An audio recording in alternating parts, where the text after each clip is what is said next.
नाम जप पर ध्यान दें, सारी कामनाओं की पूर्ति हो जाएगी। पहले नाम जप तुम्हारे दुख को प्रदान करने वाले पापों को भस्म करेगा। यदि आप चाहते हैं कामना की पूर्ति होगी। यदि आप कामना की पूर्ति ना चाहें तो भगवत प्राप्ति करा देगा नाम जप। यद भ्रू नर्तन वार्तिन्यो सिद्ध्योष्टौ नृपात्मज तमाराध्य श्रीकेश मपवर्गोप्य दूरतः। आठों सिद्धियां जिनके नाम में विराजमान हैं, वशीभूत हैं। आप राधा राधा राधा राधा नाम जप करके देखो, आप देख लो, मान लो हमारी बात, जो चाहोगे प्राप्त हो जाएगा। भ्रूभंग मात्र से जिनकी सृष्टि का सृजन, पालय और लय होता है, सृजन होता है, पालन होता है और लय होता है, ऐसे भगवान को अधीन करने की सामर्थ्य एकमात्र नाम में है। ऋषिकेश भगवान की आराधना, मोक्ष, प्रेम जो चाहोगे प्राप्त हो जाएगा। नाम जप करो। यश्च रामं न पश्येतु यम हि रामो न पश्यति निंदिता सा भवेल लोके स्वात्माप्येनं विगर्हति। धिक्कार है उसके जीवन को जिसने भगवान की तरफ नहीं देखा। धिक्कार है उसके जीवन को जिसको भगवान ने कृपा करके नहीं देखा। मन क्रम वचन छाण चतुराई तो भजत कृपा करी है रघुराई। अर्थात उसका जीवन व्यर्थ है जिसने नाम जप नहीं किया। सम्याग आराधितो विष्णु किम न यच्छति देहिनाम ते धन्याः कृत पुण्यास्ते तेषां च सफलो भवः। यैर्भक्त्या हृद आराधितो विष्णु हरि सर्व सुख प्रदः। यदि भगवान श्री हरि की आराधना नहीं की तो ए देहधारी जीव तेरी दुर्दशा होगी। जैसे जानवर को लाठी से मारा जाता है, ऐसे देखा मारते हुए वृद्धों को, भ्रमण में देखा है, ऐसे दृश्य देखे। वही तुम्हारा कर्म तुम्हारे बच्चे की बुद्धि में बैठकर तुमको दंड दे रहा है।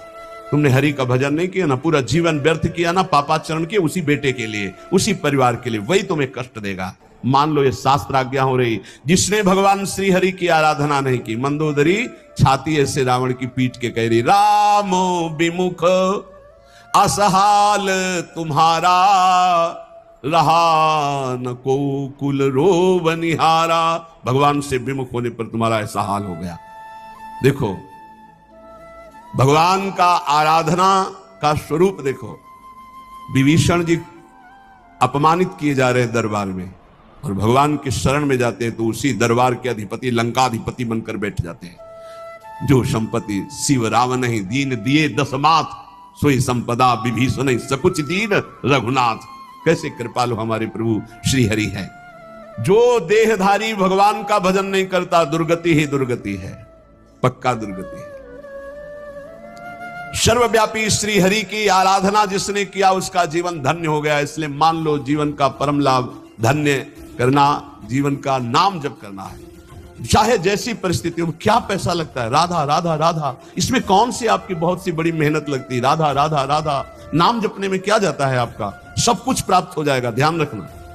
कल एक 28-30 वर्ष की अवस्था ठाकुर जी को लिए हुए, स्वस्थ शरीर, आंखों से अश्रु प्रवाह, कह रहे थे ऐसी कृपा हमारे ऊपर क्यों हुई, मैंने तो कुछ ऐसा नहीं किया, बहुत ही गलत आचरण करने वाला, और आज ठाकुर जी को मैं जी नहीं सकता इनके बिना। ये क्या है, ये क्या संत वाणी का प्रभाव अंदर गया, जीवन के पूरे जीवन को परिवर्तन कर दिया, जीवन का जीवन परिवर्तन कर दिया। बहुत दुर्लभ ये बात है, यही सबसे बड़ा चमत्कार है। मन विषयी भोगों में लगा हुआ और हटकर प्रिया प्रीतम में लग जाए, सबसे बड़ा चमत्कार।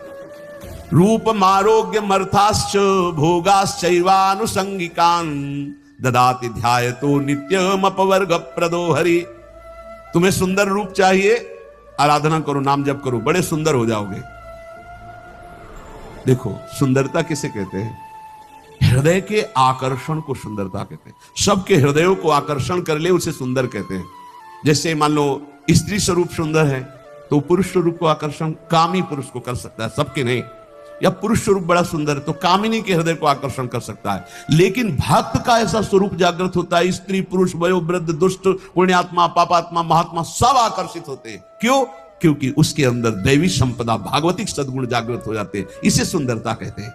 हजारों लाखों लोग देखना चाहते हैं। क्या देखना चाहते हैं? सुंदरता। कौन सी सुंदरता? भागवती। वो पाउडर वाली सुंदरता नहीं, वो भाव बनाने वाली सुंदरता नहीं, वो भगवान नाम की सुंदरता, भगवत भाव की सुंदरता, भगवत भक्ति की सुंदरता। कह रहे रूप मारोग्य मर्थाश्रम, अगर रूप चाहिए तो हरि की आराधना करो और आरोग्यता चाहिए तो हरि की आराधना करो। बोले आप कैसे नहीं आराधना कर रहे क्या? आरोग्यता तो हम रोगी नहीं है, रोगी मकान में तो रहते हैं लेकिन हम रोगी नहीं है ना। हम कभी रोगी थे ना रोगी हैं ना कभी रोगी रहेंगे, ना हम वियोगी हैं ना रोगी हैं। रोगी मकान में रह रहे हैं, ये मकान रोगी, तो सबके रोगी हैं। काम के रोगी, क्रोध के रोगी, लोभ के, ना जाने कितने विकारों के। यहां तो किडनी के रोगी हैं, न जाने कितने मिडनी के रोगी हैं। दिमाग खराब है विषयों में। यहां हम स्वस्थ हैं, स्वस्थ हैं। कोई ये मत समझना कि प्रेमानंद रोगी होता है। प्रेमानंद एक ही बात का रोगी होता है, प्रेम का, और किसी बात का रोगी नहीं होता। ये शरीर है, किसी का स्वस्थ नहीं है। जो शरीर में स्थित पुष्ट भी दिखाई दे रहे वो स्वस्थ नहीं है, मृत्यु के भय से भयभीत, काम क्रोध लोभ रोग से ग्रसित है। स्वस्थ वही है जो परमात्मा में स्थित है, भगवत भाव में स्थित है। ऐसा आरोग्यता प्रभु देते हैं कि भवरोग ही नष्ट हो जाता है तो और रोगों की क्या बात। भवरोग ही नष्ट हो गया तो और रोगों की बात क्या। अर्थात अर्थ माने होता संपत्ति। इतनी बड़ी संपत्ति मिली है कि ब्रह्मा के पास भी नहीं है। कुंज महल की टहल सुख, दंपति संपत्ति पाई है, जैसे रूप लाल हित प्रीति सो जो 84 गाई है। हमें संपत्ति मिल गई, दंपत्ति प्रिया प्रीतम। आपको बोले रूप मारोग्य मर्थास्य भोगास्य वालुसंगिकान, बोले अद्भुत भोग की प्राप्ति। कौन सा भोग? बोले प्रिया प्रीतम की रस केली के दर्शन का भोग। जैसे ही हरिवंश निकट दासी जन लोचन चसक रसासो गटकत, रसासो गटकत, लोचन चसक रसासो गटकत। ददाति ध्यायतो नित्यम अपवर्ग प्रदो हरि। जो हरि का ध्यान करने वाले हैं उनको रूप मिलता है, आरोग्यता मिलती है, संपत्ति मिलती है, भोग मिलता है। और ददाति भगवान नित्य अपवर्ग अर्थात मोक्ष सुख, नित्य सुख उसे प्रदान कर देते हैं। आतिपातक युक्तोपि ध्यायेन निमिषमच्युतम भूयस तपस्वी भवति पंक्ति पावन पावनः। यदि एक क्षण भी ऐसी स्थिति हो जाए कि शरीर का भाव भूल जाए और भगवदाकार वृत्ति एक क्षण भी, तो इतना महान हो जाता है कि जन्म जन्मांतरों के सारे पाप नष्ट हो जाते हैं और वो पंक्ति के पंक्ति को निष्पाप कर सकता है। अगर एक क्षण भी अतिपातक युक्तोपि ध्यायेन निमिषमच्युत, एक निमिष भी, इतने देर के लिए यदि तन्मय हो गया प्रिया प्रीतम में, प्रभु में, एक निमिष भर के लिए शरीर को भूल गया, उसमें इतनी सामर्थ्य। तभी तो एक बार गुरुदेव भगवान ने कहा था, रसिक जन जो 5 मिनट में भजन कर लेते हैं, साधक 24 घंटे उतना भजन नहीं कर सकता 5 मिनट में। वो यही जो यहां लिखा है, एक निमिष में। भूयस तपस्वी भवत, उससे बड़ा कोई तपस्वी भूमंडल पे नहीं जो एक पल के लिए भगवान में डूब गया। डूबना, हम तो कहते डूबते क्या है, तो उठा के फेंक दिया जाता है प्रेम समुद्र में। ऐसी कृपालुता यहां की सखियों की है। जिसके कान में भगवान का नाम नहीं पड़ा, कीर्तन नहीं पड़ा, कथा नहीं पड़ी, तो बोले स्वीडवराहोष्ट खरई संस्तुतः पुरुषः पशु नयत कर्ण पथोपेतो जातु नाम गदाग्रजः।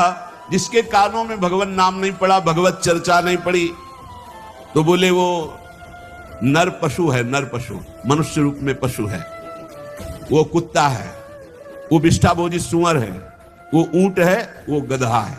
ऐसा वर्णन करें। स्वित वराहोष्ट खरई है, स्वित वराहो खरई गधा, स्वाल कुत्ता, ऊंट। क्यों? क्योंकि भगवान से विमुख है, तो बोझा ढो रहा है संसार का केवल गधे की तरह, कुत्ते की तरह। जैसे कुत्ता इस भोग से उस दरवाजे में खाने, ऐसे भोगों में भटक रहा है केवल। जैसे ऊंट है ना, कांटे की वस्तुएं खाने में बहुत अच्छा लगता है, ऐसे गंदे विषयों को भोगने में केवल अच्छा समझता है। जिसके कानों में भगवत चर्चा नहीं गई, जिसने अपनी जबान से भगवान नाम कीर्तन नहीं किया, वो पशु से भी गया गुजरा है। मनुष्य के कान बने हुए भगवत चर्चा सुनने के लिए, जबान मिली हुई है भगवत प्राप्ति के लिए। खूब नाम जप करे, नाम कीर्तन करे। कृपन देई पाई परो बिनु साधे सिद्धि होई, सीतापति सन्मुख समुझ जो की जय शुभ सोई। इसलिए मेरी बात मानो, पाए पर जाओ भगवान के, अर्थात भगवान की शरण में हो जाओ। सारी सिद्धियां अपने आप आ जाती शरणागत के हृदय में। ये बात मान लो, तुम्हारे किए नहीं होगा, प्रभु की शरण में हो जाओ। राम ही डरु करु राम सु ममता प्रीति प्रतीति, तो तुलसी निरुपति राम को भय हारे हूं जीती। यदि भगवान का तुम्हारे हृदय में डर हो गया कि सर्वत्र भगवान मुझे देख रहे हैं, मैं कहां पाप करूं, कोई जगह ऐसी नहीं जहां मुझे भगवान नहीं देख रहे, तो बोले अगर ये प्रभु का डर आ गया और प्रभु की शरण में हो गए तो हार भी जाओगे तो जीता देंगे भगवान, हार भी जाओगे तो जीता देंगे। तुलसी निरुपति राम को भय हारे हो जीत, हार भी गए तो जीत जाओगे। इनका स्वभाव है जन अवगुण प्रभु मान न काऊ, दीन बंधुवती मृदुल स्वभाव। ऐसा स्वभाव कि एक बार शरण में हो गए तो तुम्हारा नाश नहीं होने देंगे, चाहे जितना पतित हो जाओ वो तुम्हारा उद्धार करके ही छोड़ेंगे, वो पतित पावन है। वेद पुराण संत मत एहू, सकल सुकृत कर फल राम सनेहू। समस्त साधना का फल है प्रभु के नाम में प्रेम हो जाए, प्रभु के चरणों में प्रेम हो जाए। इसलिए विनिश्चितम बदामि ते नान्यथा वचांसि में, हरिम नरा भजन्ति एति दुस्तरम तरन्ति ते। मैं तुम्हें सब शास्त्रों का निश्चित सिद्धांत बता रहा हूं, मेरी बात झूठ मत मानना। जो हरि का भजन करते हैं उस समस्त दुखों से, भव सागर से पार हो जाते हैं। और हरि का भजन उसी के हृदय में होता है जो हरिजनों से प्रीति करता है, हरि भक्तों से प्रीति करता है। ये परिचय संतों की, रसिकों की वाणी से प्राप्त होता है। धन्य है उनका जीवन जिनको संत समागम मिला। संत वचन के अनुशीलन से होती निर्मल मति है, श्री हरि के चरणों में जिससे बढ़ती अविचल रति है। रीझ उसी से भक्त जनों के बश होते बनवारी, दर्शन दे राधा प्यारी संहरते बाधा भारी। जब प्रेमी रसिकों के वचनों का श्रवण करने का सौभाग्य मिलता है तो प्रिया प्रीतम के मिलने की चाह प्रकट हो जाती है। ऐसे तो संत भगवान संपूर्ण देश में विराजमान हैं। सबई सुलभ सब दिन सब देशा, सुलभ हैं पर इनको पहचानना बहुत कठिन है। संतों की कोई दुकान नहीं होती है और ना कोई, जैसा लिखा है, ना कोई उनके साइन बोर्ड होते हैं जिससे उनकी योग्यता पहचान ली जाए। जो दुर्भागी जन होते हैं, कभी कभी भगवान की कृपा से उनको भी संत संग मिलता है। दुर्भागी खलऊ करें भली पाय सुसंगु, पर मिटे न मलिन स्वभाव भंगु। वो खल दुष्ट स्वभाव वाले लोगों को भी भगवान अवसर देते हैं, संत समागम जाओ, पर वो देखने, सुनने, मनन करने की योग्यता न रखने के कारण वो और कुछ देखते हैं और निंदा करके अपने दुर्भाग्य को और पुष्ट कर लेते हैं। हम यहां वार्ता कर रहे हैं सत्संग से परम लाभ लेने वाले श्रद्धालुओं की। सत्संगति दुर्लभ संसारा, निमिष दंड भरी एक बारा। यदि एक बार भी संत का संग पलक झपकने भल के समय को मिल जाए तो जीवन का परिवर्तन निश्चित होगा। संत संग की पहचान जीवन का परिवर्तन हो जाना। पर प्रायः ऐसे संतों का संग प्रायः नहीं मिलता। बहुतायत होती है संत के भेष में वासनाओं की पूर्ति करने वाले असंतों की। लिखा हम बोल रहे हैं। कभी कभी तो ऐसा कि संत के भेष में घोर पाखंड पाया जाता है, जिससे बड़ा भ्रम, बड़ी वंचना सतमार्ग की हो जाती है। इतना संदेह पैदा हो जाता है कि सौभाग्यवशात यदि कहीं सच्चे संत मिल जाएं तो उन पर भी श्रद्धा नहीं हो पाती। ऐसा झकझोर दिया जाता है। जन्मार्जितानि पापानि नाशमायन्ति यस्य वै सत्संगतिर्भवेत् तस्य नान्यथा घटते हिसा। बहुत जन्मों के जब सुकृत एकत्रित होते हैं, भगवान की कृपा करुणा बरसती है, तब संत संग का संयोग बनता है। हमारी श्रद्धा वहां समर्पित होती है। सत्संगो दुर्लभो अगम्यो अमोघस्य।